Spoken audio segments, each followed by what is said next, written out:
Hello, everyone, and welcome to the Azure All Stars.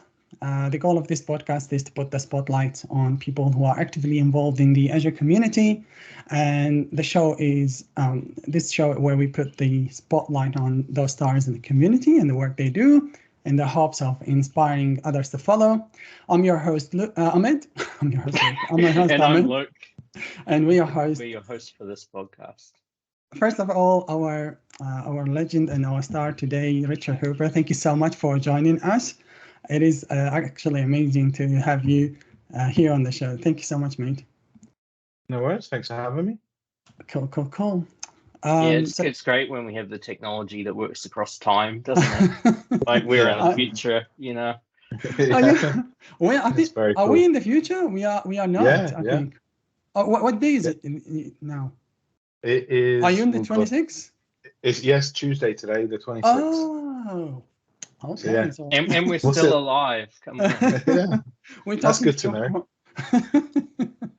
yes, that's funny. Yeah, we are on 27th for the viewer. We are in New Zealand, so that's why.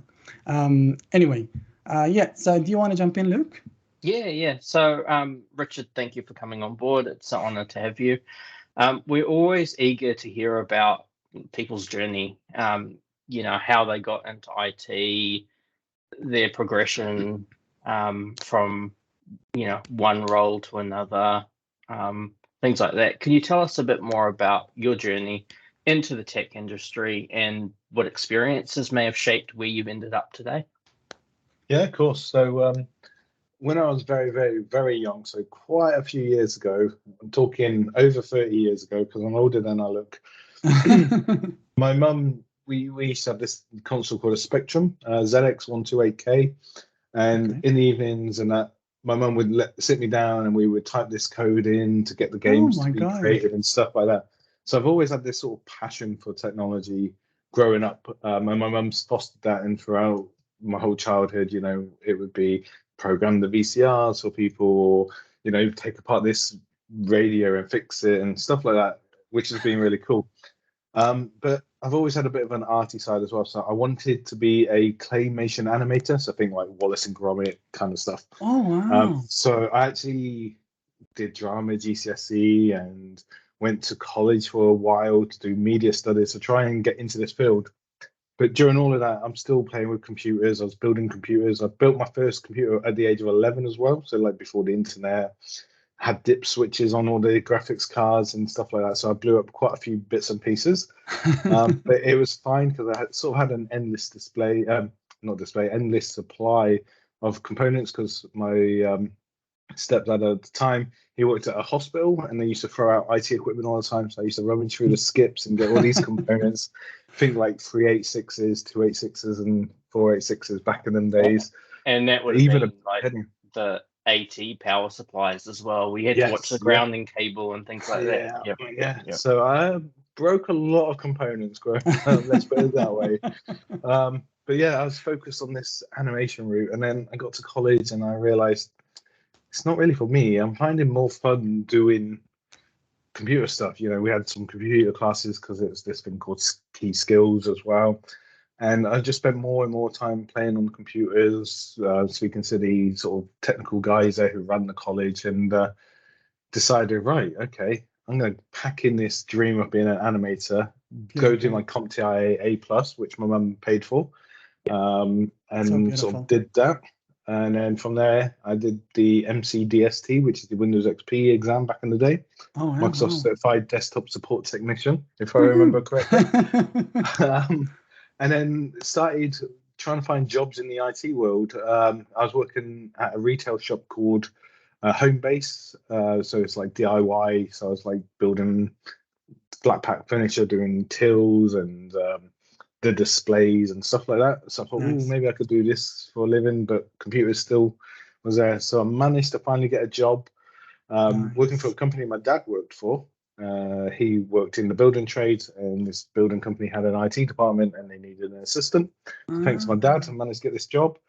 And then that sort of changed the whole career path for me. And that's when I started falling more in love with IT and the sort of corporate side rather than the home support side. And from there, it's just been continue doing the exams, self-study, did the Vista exams and so forth. And then, yeah, as I grew up there, I was doing more with the server side and, moved on from there to a company that did like a car sales company. So they're selling cars, did all the IT support there, put in networks, servers, did a physical to virtual. So this is where I then first got started into VMs and stuff like that, which was a game changer back in them days. Instead of racks and racks of servers, I've now got a small rack of server with everything on it and more. So that was really cool. Nice. And that sort of changed the way I think about IT. Instead of doing desktop support and end user support, I'm thinking, I want to do more of this. I want to play with these servers and get these bits working. Nice. And then from there, I moved into different roles for different kind of companies. Worked at HP for a while as an Azure Active Directory specialist because, to me, I thought Active Directory is the backbone of the whole corporate network. Without that, you can't really run. So I thought, this sounds like a good place to go. So I did that for a while. You poor person. Yeah, I know. It really was. It really was. Network and identity. It's just like you poor people. yeah, definitely. And then from there, I joined a energy supplying company that supplied energy to different customers. So we did some work there, and that's when I started finding out about this thing called containers and Kubernetes and stuff like that.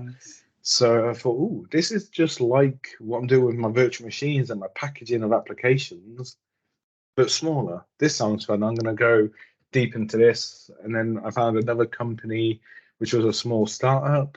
We had like 10 people when I started there. And I had this big monolithic application, and we decided we're going to containerize it. So I got involved in all of that. And since then, my whole love for the world of cloud native has just gone crazy. So yeah, it's been a hell of a journey over many, many years, and it's been a fun one though. It always changes. I love it, man. This is just a beautiful story, and that's the whole reason of this show. Is actually we want to have as much collect as much stories so that people would be inspired. So like we got a lot of people from very different backgrounds, and then we are hoping that someone is going to relate with Richard, someone is going to relate with someone else that we've got on the show. So this is all just a beautiful story. Thank you so much, Richard, for sharing this. Cheers, mate. I want to start actually with how I actually found out about yourself, which is through the Cloud Native show, where you had a guest, Brendan Burns from Microsoft. Yes. And I was like, these guys are doing something cool. How did they? Yeah. So my question is like, how do you guys pick up? How did the whole idea of Azure Cloud Native came to be? And then like, how do you choose topics? How do you choose guests and so on? Yeah, good question. So I've been in this cloud native world for a while, and everyone's always talking about AWS, Amazon, and stuff like that. And all these blog posts were running on Amazon. I'm thinking, Azure's got Brendan Burns, the co-founder of Kubernetes. Where is this community, cloud native community for Azure? There isn't one. Microsoft wasn't doing it for some reason. No one else in the community was. So I got together with a colleague at the time called Carl Cook. He now works at a company called Avanar. And another guy that we knew online he's an Azure MVP, and he does a lot of cloud native stuff. Robert Strand from Norway. And then we got April Edwards, who worked at Microsoft at the time, because we thought, let's get someone from Microsoft who loves this kind of stuff that we're doing. And there's a lot of people in the community. So we got April in. And then we thought, right, who can we have to kick off this show? So I thought to myself, I spoke to Brendan at KubeCon once, a few times maybe. And I thought, he's a co-founder of Kubernetes. Let me drop him a quick email. And then he said, yeah. Literally, that's all it took. Yeah. Oh my God. Good on you, man. So from there, he did like an amazing talk about what he sees Microsoft in the cloud native world is and the future. So if you haven't watched it, go watch it after this podcast, obviously. And then, to pick the talk and the speakers, we just sort of have a sessionized page and people put some talks in. And then we sort of go to Discord between the four of us, and we just sort of chat in Discord. So we don't really like get on a group call together. We just do it through Discord because it's easier. Yep. Trying to get everyone on a call at the same time can be very hard when Yes. everyone has different work requirements, different time zones, as you know. Fair enough. So yeah, we just do it all through Discord and chat, and then we just pick which one we think sounds good for the audience, or one that we want to know about, which is some of the ones I've picked.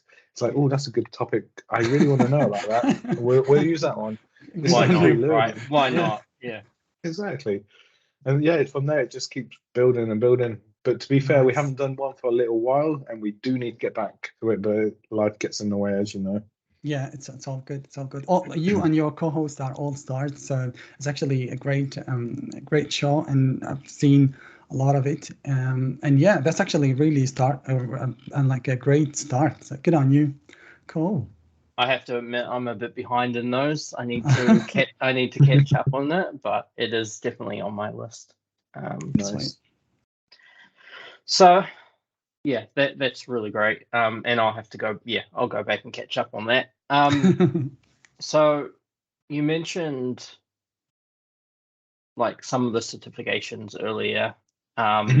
I shall forever know that you can now do desktop support. So thank you for that. It's hard not to not to admit that sometimes, but I think there's a lot of us that's grown up through that era. And you show your age as well, because I'm someone who actually looks younger than I am. But yeah, it's so one of the certs I think that stood out for us is the Azure Architecture Contributor badge, and it's not as much as a cert as it is a recognition that you've contributed to the Microsoft Learn Architecture Center. But could you talk about that and how certificates have impacted your own growth, or can help someone else? Yeah, for sure. So let's focus on that sort of badge first. That badge is really cool to get. Not many people have it, which is surprising, because if you don't know, the Microsoft Architecture Guide online is all open source. It's all hosted in GitHub. Microsoft do an amazing job of getting it created and maintained, but everyone is open to editing it and improving on it. So there's been a few times where I've found things that I don't agree with that they've written down, shall I say, or they've not written it as well as could be to explain it to certain customers. So, you know, I go in, I'm reading this documentation all the time because the world of the cloud changes like day to day, as we know. So you got to keep on top of it. So one of my parts of my job is to basically go and read the documentation, see what's changed, and talk to customers. And if they're having issues with the documentation because they're trying to learn it, find out what it is, and then I will either go and edit it myself and fix the issues, and send the pull request in, or I was going and find the Microsoft author who's responsible for it and have a conversation with them first and see if we can improve it, see their thought behind it. So at one point they used to recommend Trafic as the ingress controller for AKS. The reason they recommended it at the time was it was the only one that could integrate with Azure Key Vault, and now there's others. So what we've done is we got them to update the documentation to say, you know, you could pick other ones. This is the only reason we picked this one is because of this reason. We're not recommending you use it, but it's because someone like myself would come in and go, I want to learn about this. The Microsoft documentation states this. That's the only option, right? Exactly. Yeah. So we're just trying to make it clear to people. Beautiful. It's an option rather than you have to do this. So things like that we've changed, and they've awarded me the badge to say thanks, basically, which is really nice. Good on you, mate. And then for the other part of the question, so certification, I don't think I'd be where I am today without it. I think everyone should probably go and do it. Great answer. And I'm probably going to say something silly here, but I strongly believe it. Everyone who's working in the IT operations field should probably go and do the CompTIA A+ at least once, because it gives you that nice grounding of how a computer works, how all of that kind of works. Whereas I'm finding a lot of new engineers now are skipping, as you said, Luke, skipping that whole troubleshooting step, the desktop support step, and then going straight into the cloud, straight into DevOps. And all they've ever used really is an iPad or a laptop. They've never really understanding Yeah. The central processing unit. Yeah.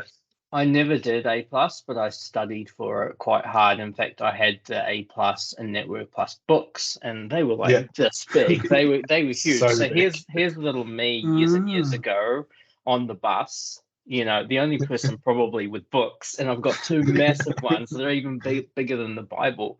It's like it was definitely a very interesting read. But yeah, I never thought of it. But you're right, because I think there's a lot of those skills, like the likes of us in this room, we're a dying breed, right? Yes.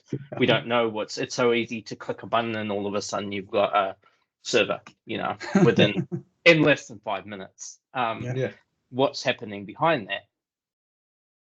Some magic. No idea. It's just magic. Yeah. But you don't even need the books these days. You could just get the PDF document, or there's courses for A+, right? So it's a really good call out. Online, Udemy. Yes, like less than $20, £20. You got a course. Back in my days, that would have been £3,000, and now you can get it for like £20. Wow. You know, it's so much easier, so much more accessible. But people just want to jump into the fun stuff, which is fine. But you need that grounding. You need that understanding of how it all works, I think. Yeah, you have to be burnt first. I think there's some level of getting burnt. Yeah, you have to fail to succeed, if that makes any sense. Yeah. Well, I always find I learn best from my mistakes. Like one time I took down a whole call center. And I'm never going to make that mistake again. And that was when I was doing a P2V migration, so physical to virtual server migration. And I had an issue. So I had an issue. I had to come edit the actual XML file and change some values to get it to boot up. But I messed up and changed the memory size from like 20 something gig to 2 gig. And then that server started building up and it just died and took the whole call center down. So now I have processes. Once I make a change, I go and visually check as well and make sure it all looks good. So without that, you know, I would probably make that mistake at a more important time instead of a weekend.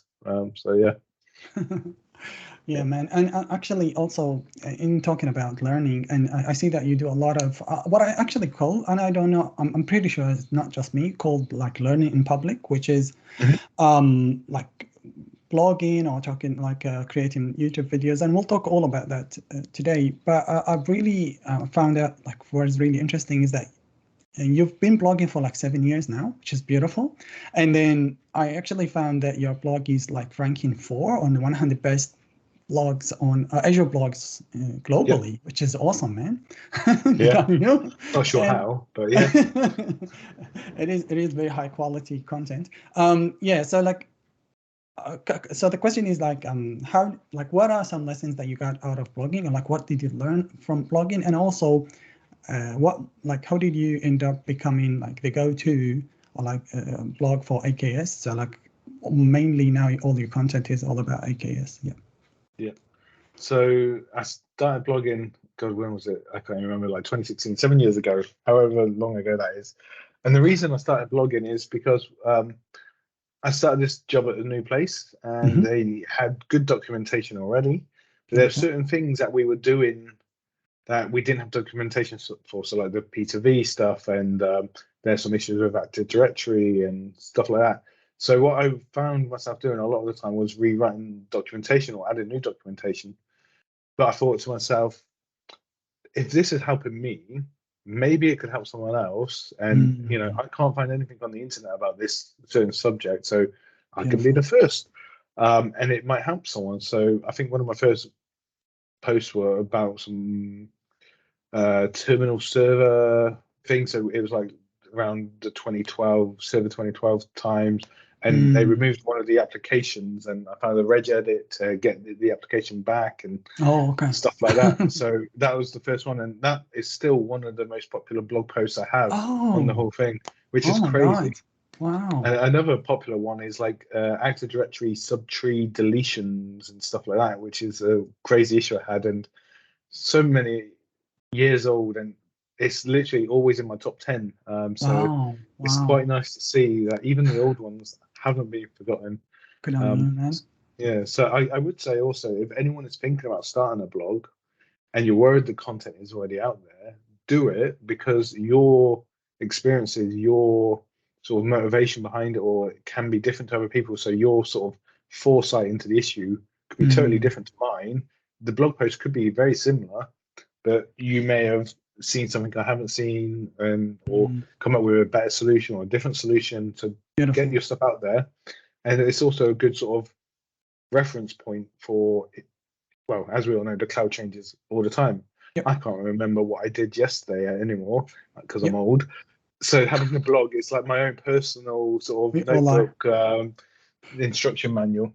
And I reference it so much as well myself. Like the other day, I forgot how to push a Docker container image using the CLI up to the container registry because it's all done through pipelines and stuff.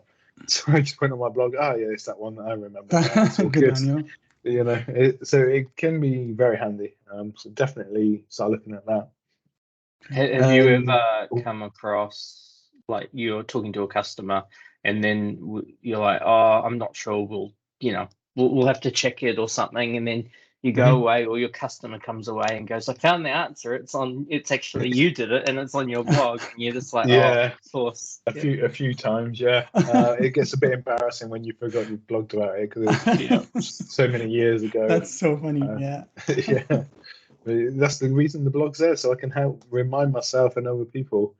And then I guess it used to first off being about Active Directory, Hyper-V, because that's what I was working on. So it's sort of just progressed on what I'm working on. And now, because I work on mostly cloud native technologies and AKS, the blog's all about AKS. I've just basically been trying to improve my SEO on it. So if someone types into like Bing or Google AKS blog, it tries to be the number one. It's really hard to try and beat Microsoft, but sometimes, some days I'm there, some days I'm not. I just got to keep improving the SEO, which is another skill I'm learning by doing the blog. So I looked up something the other day on Bing Chat. So like Bing Chat's kind of the GPT that Microsoft have kind of deployed out, and I did an answer, and actually Thomas Thornton came up as one of the blog articles references. So very nice. I think SEO is going to be quite huge, because a lot of these AI plugins are going to start driving and bringing in live content from the internet, and it's a wild ride, right? Yeah, definitely. It's a different world we live in now, which is good. It's a cool journey we've all been on. Yeah. So the blog's really cool. It's always like I read most articles that it comes out. But you've also written a book, which I've also got on my Kindle, and I'm partway through. Nice. Good on you, man. But the book is about. Sorry. Further than me, then. I can't reread it. It's actually not that bad. It's pretty good. We'll get that on the Amazon reviews. It's not that bad. My wife's always telling me, it's like, stop saying it's 5, stop saying it's okay. I'm a pretty neutral answer, and she'll be like, I don't know if you actually like it or you don't. And it's like, it's okay. That's why I don't do reviews. But no, it's pretty good. Even I can follow it. It's great, and I'm learning a lot. So thank you for spending the time on that. So what inspired you and Wesley to kind of write the book? And are there any highlights or takeaways on like the writing process that that you can share? Because I know a couple of people have reached out to me around actually writing a book as well, and it's just like, well, what's the process? How much effort is involved? I'm trying to do my work plus other community related stuff, so I would like to know a bit more about how the book came to be and the process to. So Pact reached out to me on LinkedIn, I think it was, saying, we're looking for someone to write a book about, at the time it was Azure Container Apps, because Azure Container Apps were brand new, but it was going through constant change. So I sort of suggested to him, how about we write a book about all container technologies in Azure, and we'll have a whole section dedicated to Azure Container Apps because it's so new, and then if it does well, maybe we can do one dedicated to Azure Container Apps. Nice. So I sort of was chatting with them. giving them tips and stuff on what to do, and then they said, would I like to write it? And I said, oh, could be good, for the MVP and the CV and stuff like that. Yeah. It shouldn't be too hard because I work with containers all day. So I thought to myself, I won't need to spend that much time on it because I don't need to go off and research a topic before I write about it. And then I thought, ooh, I could get Wesley involved because then it's less work for me and, at least admin effort. Smart. So yeah, I said to Wesley, I said, do you want to write it with me? He goes, yeah, let's do it. And we filled in all the paperwork with Pact, had to do a book outline and a short description of what each chapter is going to be and stuff like that. That was probably the hardest part of writing the book, is trying to get the outline right, the chapter titles and sort of the summary of what each chapter you're going to learn from it. That gets approved and then we start writing. The hardest part about writing with someone else is trying to get the calendars to align. It's because either you're writing a chapter each or you're writing it together. So what we did in the end, the first couple of chapters we wrote together, which was working well. In Word you share it and you can see the other people's edits. So that worked all right for the beginning couple of chapters, and then we thought, right, let's just focus on some other bits, and Wesley would write some of the wordy bits, as I call them, and then I'd do more the technical picture-y bits, and writing all the code, and we'd just paste it all together. Good on you. And it just sort of continued on from that way, and then we went on holidays, and so we had a bit of a break, and then in the end we just sort of did a hard push to get it over the line. So if you've got nothing on much, you could, and you know the subject inside out, you could probably get it done in a couple of weeks, maybe a month top, because it's not that many pages. You can put pictures in which pad it out. It's only like 20 pages a chapter, really, in theory, maybe less. So just break it down, right? Just instead of going, it's this big thing. You work it out. I like the whole chapter, so you just arrange it by chapter and you do it. It's actually quite amazing, and I'm pretty sure you're being quite modest, Richard, here. I've seen a lot of people rave about it. It's a great book, and actually the whole idea of covering the whole of Azure Containers solutions, because you're right, like you read about it and you work on it, but Microsoft, it gets, like, for example, I'm preparing for a video about what is the difference between Azure Container Apps and other container services. It's not a book. It's like 5 minutes, right? And it is very difficult. Like, how do you cover it? Like, what, for example, the first thing is like what type of use cases or scenarios it fits? What type of technology? What is it? What is the goal you get out of using that technology? So it's not easy having it all in one book. So good on you. And it could change the moment it gets published. Exactly. Azure Container Apps keeps changing. So the book's slightly out of date with the Azure Container Apps already, because at the time of writing, you couldn't do connections to a firewall and stuff like that. The UDR support was only just last week or so gone GA. The book's been out like a year. So it does change very often, but we try to make the book less technical and more an understanding of when to use which kind of container technology, because you can run containers in functions, you can run them in app services, Azure Container Instances, Azure Container Apps, AKS. It's a buffet of choices, right? And each one has their pros and each one has their cons, and just don't be afraid to start down one path, and then you get to a point where you need to stop that path and fork off to the next path. Nice. It's what we used to do in the on-prem days. We would start off with big servers, and then we go down the VM route, and now we're going down the container route. It's the same thing we've done in the past. We're doing again, but in the cloud. Nice, man. When I was going through your profile and preparing for today's episode, I was like, it sounds like there's no end to the things that you do. So you've got I also found like you've got an amazing YouTube channel where I've seen a lot of I don't know, like 70 or something videos, like short videos. You're talking all about AKS, which is just beautiful. So like, can you tell us about your YouTube channel and the content? Yeah, that reminds me, I need to do more videos. So the YouTube channel started off a long time ago now. I can't even remember when. Because blog posts were good, but sometimes it's hard to get the message across exactly as you need it to be. Sometimes it's easier to show you and stuff like that. And I thought, one day I want to do video courses as well. So by practicing on YouTube, which is free for anyone, it helps build up your editing skills, your communication skills, your screen sharing, presenting skills. And, I could pay for a course to do that, or I could just practice on my own because I'm like a self-learner. So that's how it sort of started doing. And then obviously TikTok came out and people's attention spans are going down and down and down. Most people switch off after like 30 seconds, a minute. So I thought, I'm not going to go on TikTok first because I've already got a YouTube channel. I've got an audience there. So YouTube created YouTube Shorts, which are these short form content. So I started doing some of those. I did like nearly one a day for a little while.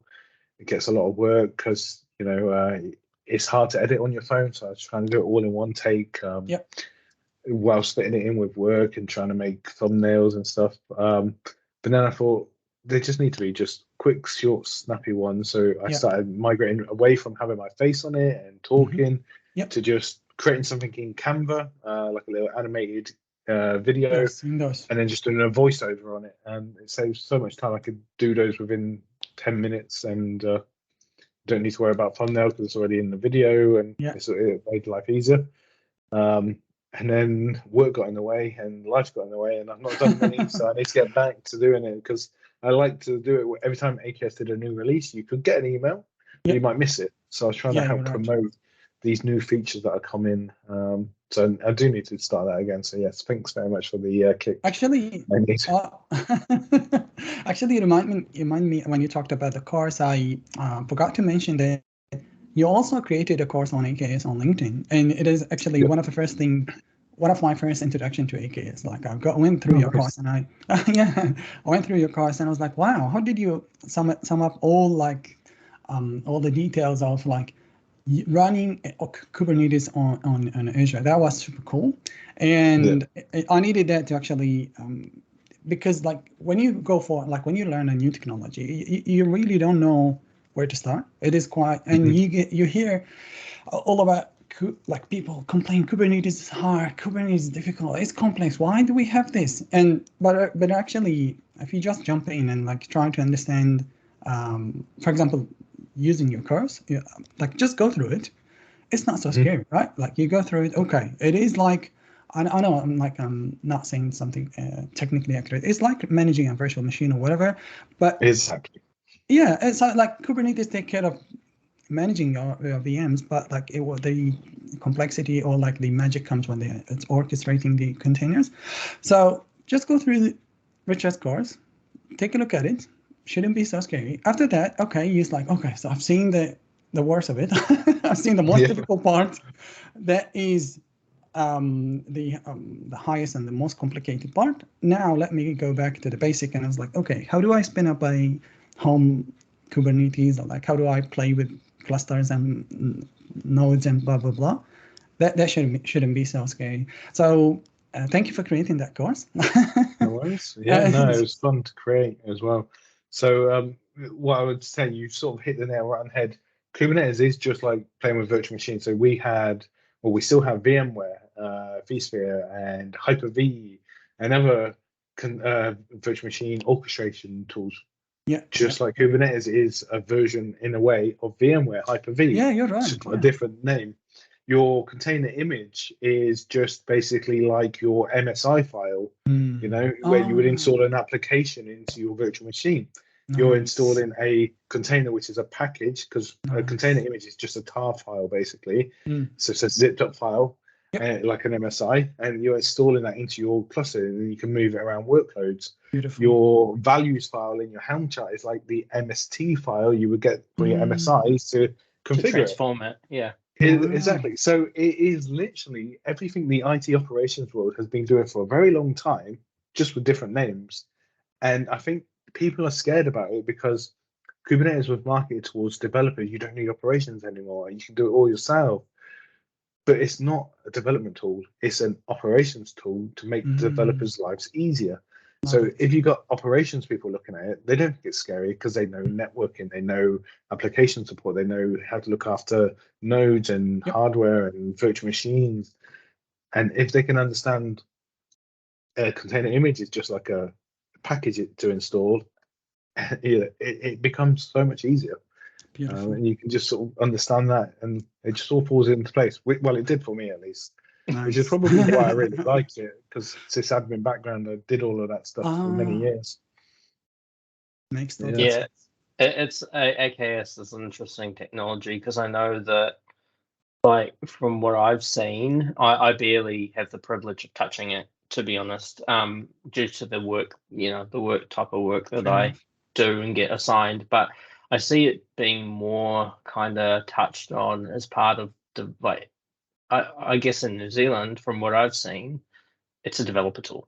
Like, it's there for developers. Because I guess some of it is not so much around the technology, some of it's around we have control of it.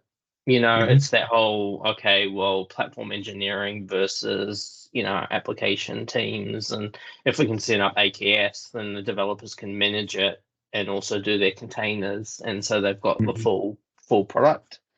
So it's interesting to watch. And that's where container apps and stuff start to come into being as well. And you don't need, multiple people to kind of understand it as much. So, but it'll be interesting. Yeah. I remember one time Richard talked about Azure Container App. He said something funny. He's like bubble wrapped Kubernetes. Yeah, that's one way I've said it. I've said many things about it. I think I called it once AKS or Kubernetes for preschoolers, because it's just basically Kubernetes wrapped in an ARM API, so you can control it via Bicep or the CLI. But it's very, very, very limited and very opinionated, which isn't always what you need. People need to be aware of the limitations of it and not try and shoehorn a project into it, which really should be suited for another technology, maybe AKS, maybe even functions or web apps. But, in my opinion, everything always ends up on AKS. It's not real, but, that's what I always say. One way or another, man. Right. Yeah. Did you know that Azure runs on AKS? No. No, it does. It does. So really? Teams, Xbox as well. It all runs. Everything runs. Even AKS runs on AKS. Oh, wow. So, it is the future. Whether people are using it or not, right? It's the same thing about Hyper-V, because I went down the whole Hyper-V path as well, because it was free, it was part of Windows, it was easy to get access to. Got certified in it, and there was the whole VMware versus Hyper-V, and it still happens to this day, even though Hyper-V's dropping off as as part of Windows, but it's like that's the whole thing that's running on Azure, right? So the same people that complaining about VMware, the VMware stack, use Azure, and it's just like, hang on a second. So we're coming up to Christmas. Yes. As part of the Christmas, community spirit, community events that's going on, there's a festive tech calendar, which I always like. So the festive tech calendar is kind of, it's that Advent calendar, one per day kind of thing for however many months that are in December this year. So can you tell us a bit more about the festive calendar with Gregor, and how it became what it is today? Yeah, so we started it, I want to say 4 years ago. It might be a bit more, but I think it's 4 years ago. I'm just trying to remember because I'm creating the artwork for it now. But yeah, let's say 4 years ago. But it started off as Azure. Wow. Yeah, it's been a long time. Good on you. It started off as the Azure Advent calendar. So it was just a countdown to Christmas. So that was the first year. It was a success. It went really well. People seemed to love it, which was good. And then we started speaking to Microsoft and, seeing the bigger picture, that not just our little Azure corner, and not just for the Christmas holiday, because not everyone celebrates Christmas, surprisingly. You know, I to do. me, it's crazy. You know, presents. I want presents. Everyone wants presents. But yeah, so we were chatting with Microsoft, and they were helping like sponsor us and support us and push us advertising, and we came to the conclusion like, why don't we just call it the Festive Tech Calendar? Because then it doesn't just have to be Azure; it can be Microsoft 365. It can even be AWS, because Microsoft likes AWS and GCP. You know, Microsoft Defender supports it now, and Azure Arc can run on it. So instead of just Azure, and instead of just celebrating Christmas, we decided to then do it for the whole month of December, so 31 days or whatever it is. So it's like a countdown to the new year instead. So we could have called it, should have called it like Festive Tech Countdown or something like that. But that could have been a game show, actually. No, let's not go down that route. Insert that idea for next year. Yeah. And then, it's just grown and grown. So like me and Gregor, I think we're working together at the time, or we were very close on Twitter and constantly chatting day to day. And we're like, we need to do something. You know, December's a quiet month. Everyone's either really busy and not creating content, but everyone's always around and stuff. So we thought, let's do something. Try and get a load of people together and create content. I think the first one, we managed to get like at least one piece of content every day. Nice. The last year, we managed to get, I think, 3 to 4 pieces of content every day, which is really good. So we're not like mean. We don't just say, oh, we only want this person and this person. If you put your name forward, you're accepted, basically. Beautiful, man. So and it's sort of been really fun to watch it grow and actually help the community, because you know, we did it for the community as well, to get that content out there, get people started. So I think you all know Shabazz Dar. He did his first video talk for the Festive Tech Calendar. He's now MVP and does crazy YouTube videos. I think he's like nearly 4,000 subscribers on his YouTube or something now. Wow, man. Which is ridiculous. And he's coming to Australia. And he is coming over to your side of the world. Is he? Really? Yeah. So I don't know when that's happening. He's having some issues with the visa or something, but so it's gutting to see him leaving this side and coming now to your hemisphere. Good on But it's good. So yeah, we've seen him grow. We've seen other people grow in it and just become MVPs, and you know, started out from the Festive Tech Calendar. So I think if anyone's listening and they want to get involved this year, just come ahead and do it. You can do a video, blog post. We even have Isadora doing a poem every year to kick it off. That's beautiful. Which is really cool. Actually, Sorry, that's awesome. Actually, I am planning, and hopefully, actually, I will be able to contribute as well. Nice. And it is actually just beautiful. That is that not only that you share with the community, and then you, Gregor, Carl, Wesley. I don't want to forget anybody. April, Robert, all the people, the amazing people, is that you actually also enable other people. That, like, I think of the Festive Tech Calendar and the Azure Back to School and all of that, is that it's a platform to enable people. That's just beautiful. So like the story of, what was it? Shabazz. Yeah. Shabazz's story is just beautiful. Like you provided him with a platform, and he was enabled and used that. So it is just beautiful. Good on you. This is so inspiring. I want to now jump into the world of cloud native. So you also have a show that I really like. I watch every week. It's Cloud Native weekly show. It is just it's just an amazing show. You, Carl and Wesley, are all amazing. I like the energy, the vibe, and also the content that you cover.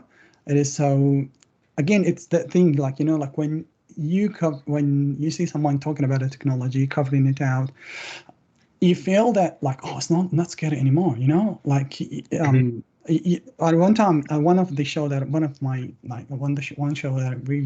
episode was super cool, which is the landscape of Cloud Native.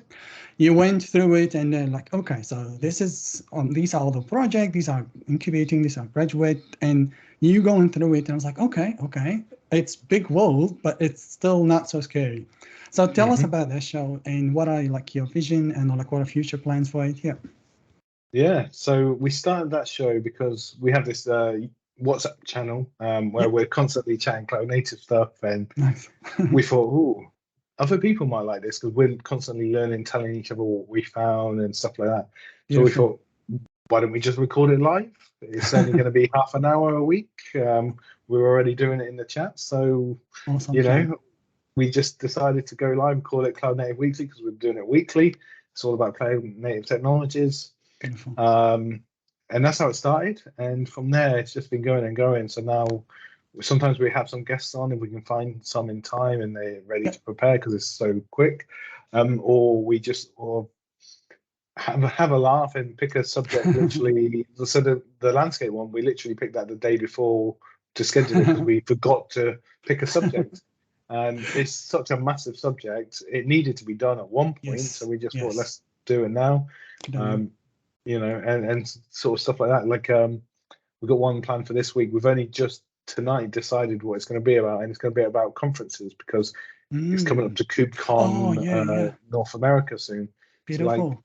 people need to know about these conferences so they can go and learn more information. So it's a good way to say, Beautiful. let's talk about the conferences. Let's show you that where you can go and check KubeCon events or Linux Foundation events because we just had the Open Source Summit last week. Experts Live last week as well, where some people were talking about cloud native technologies. Beautiful. But if you don't know where to look, you're always going to be sort of left behind and not remember. Not every conference has a marketing power of Yeah. Microsoft, right? Yeah. Yes. So Ignite and Build, definitely goes. They happen every year, but there's a whole lot of other just as valuable conferences out there, right?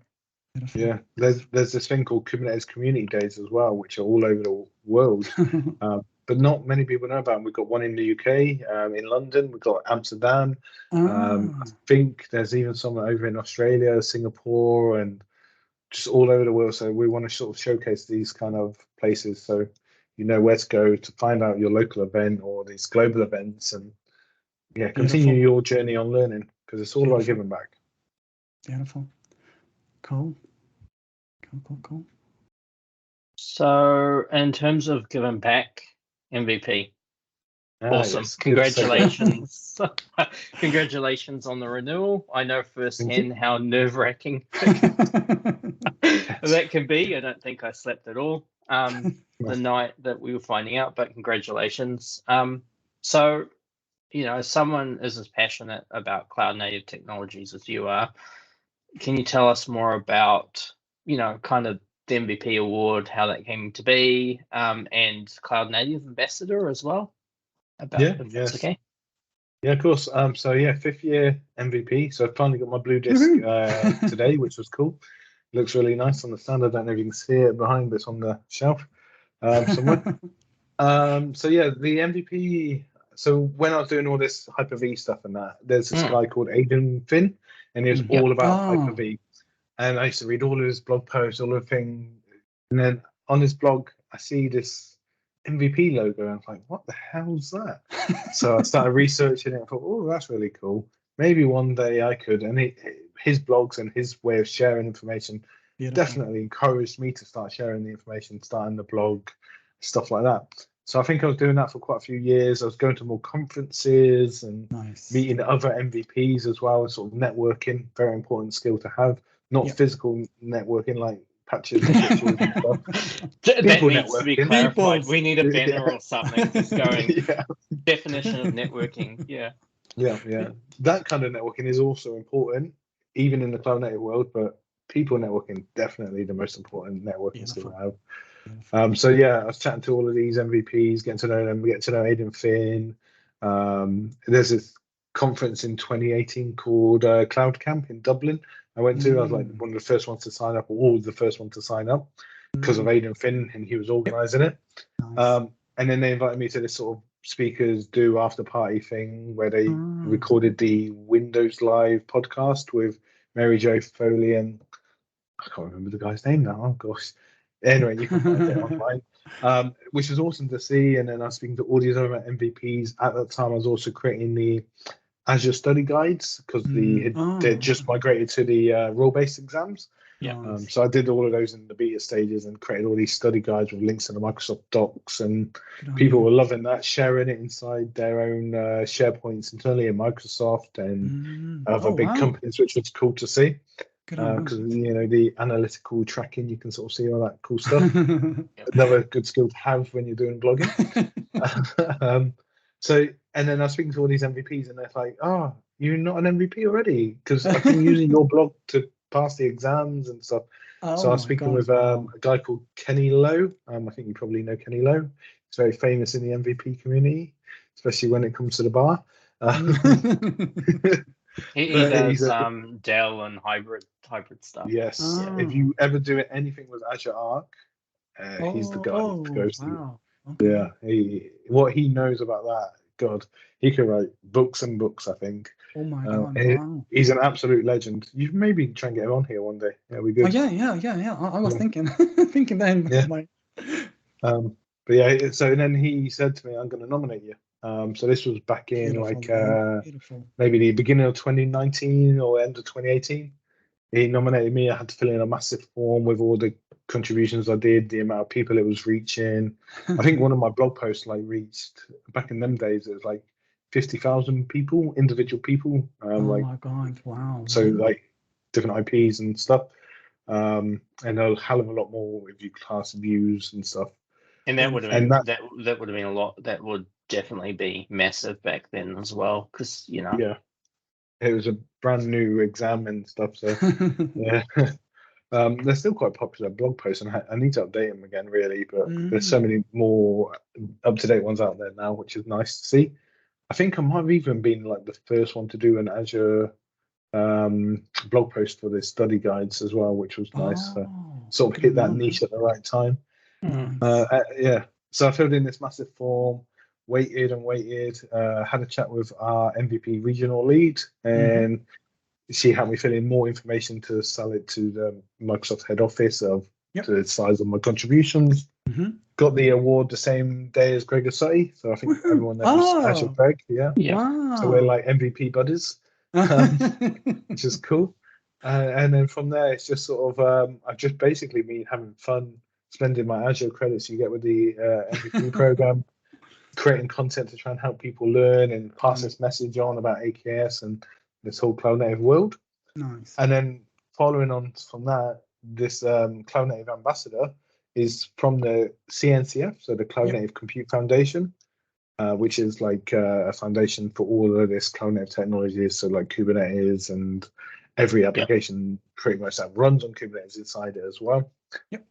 So Robert Strand, who's one of our co-founders of the Azure Cloud Native user group, he's a Cloud Native ambassador, so I was chatting to him about it, chatting to other ones, and I thought, okay, that sounds good, because then I can maybe improve my reach to help people, because it helps take you more seriously, and you can get this bigger net, because I'm all about helping people. I could spend so much of my time helping other people, chatting to people like you, and getting this message across. And I think to complement my MVP award, having that as well can just open up more doors for me, so I can help more people, and sort of bring some of my learnings from the MVP community and the sort of stuff we've done with the Festive Tech Calendar over to this other program, really. So that's what I like to do, and by doing that as well, you get involved with the committees to do with the talks and the user groups and stuff, so I can then try and help make sure that diversity and stuff like that is still taken into account, and it's not just like tech conferences of the old days where it's just all men speaking all the time, and you don't want that anymore. I think what the I follow a lot of cloud native ambassadors like Robert and I think Chris Devon. I'm gonna butcher their last name. And Chris the Coding Unicorn. Yes, exactly. And she's awesome. Yeah, she is, and a lot of what they do actually is so inspiring, and they create they are part of a lot of community committees. Sorry, I should say Mhm. that is again, like you said, promoting diversity and inclusion, the sustainability. That is just beautiful, and like you said, yeah, you're right. I hope that, of course, that you get the award. So fingers crossed for you. And as actually it would be very well deserved. We took a lot of your time. It's almost like an hour. So the final question is did you want to touch on any technology that we didn't talk about, or did we forget a topic that you wanted us to talk about? And yeah. Ooh, a good question. So I guess technology-wise, there's this new app gateway for containers, which is not like App Gateway. It is totally different to App Gateway, but it's more cloud native, and they're just chucking it under the Really? App Gateway wow. brand. So definitely keep a lookout for that. That's really cool. Is And that an Ingress thing or both? it's Ingress and Gateway API, so it's both. Oh, So it's okay. really cool technology. oh, wow. It sort of installs a bit into your cluster, and also Azure. So you can actually control it all from inside your cluster, or a bit through Azure and a bit through your cluster. So it's a lot smarter than the current implementation of Application Gateway Ingress Controller. So yeah, Beautiful. it came out in preview about a month or two ago, and it just keeps getting better and better. So I'm really excited to see where that goes.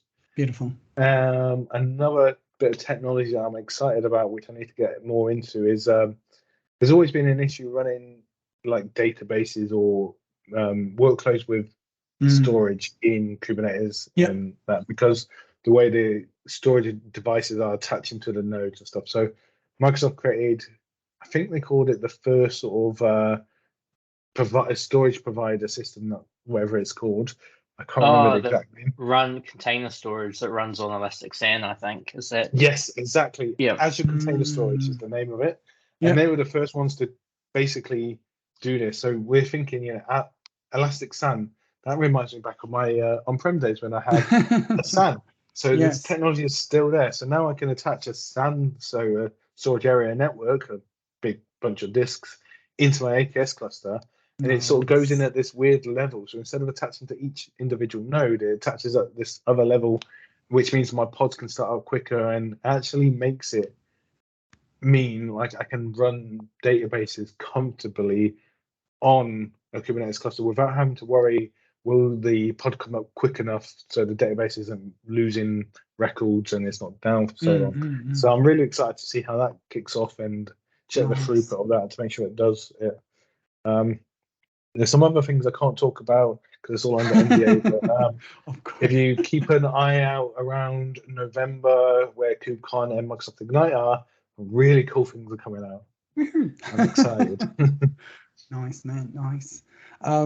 Yeah. So thank you so much for your time. That was awesome. Your story, your journey is just beautiful. Thank you so much for sharing that with us. We really loved it. And if you could just stay a few seconds after we finish up this. So thank you so much, mate. Appreciate it. Yeah, thanks, Richard. Appreciate it. Anytime. Thanks for having me. It's been a lot of fun. See you, everyone. Cool. See ya. Yeah. Bye. Cool.